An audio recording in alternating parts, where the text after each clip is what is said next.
শরীয়তপুর পৌরসভায় দিন দিন বাড়ছে নগরায়ন। এতে নিয়ম না মেনেই জলাশয়ে ভরাটের কারণে শহরে বাড়ছে জলাবদ্ধতা। এই মুহূর্তে শরীয়তপুর বাসস্ট্যান্ড এলাকায় আছেন এস.এম. মুজিবুর রহমান। আমরা সরাসরি যাচ্ছি তার কাছে। মুজিবুর, শরীয়তপুর শহরের জলাবদ্ধতা নিয়ে আমাদের জানান।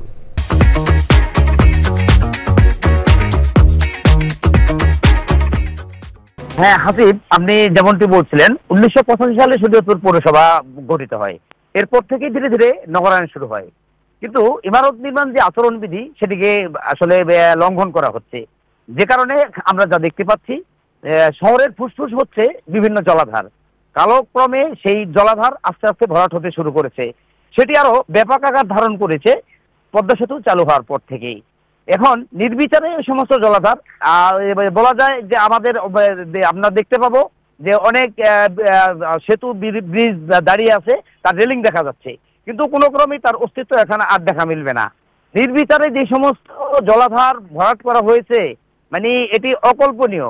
কোনোভাবেই তাদের ইমারত নির্মাণের যে আচরণবিধি সেটিকে মানা হয় নাই।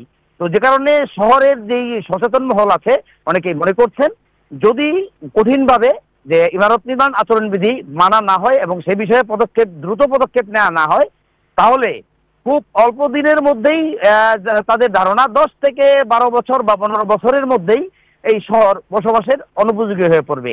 তাই সংশ্লিষ্ট কর্তৃপক্ষ এই ইমারত নির্মাণ আচরণবিধি কঠোরভাবে মেনে তাদেরকে ইমারত নির্মাণে সহযোগিতা করবে এবং শরীয়তপুর জেলা শহরকে বসবাসের উপযোগী করে তুলবে, এমনটাই প্রত্যাশা নগরবাসীর।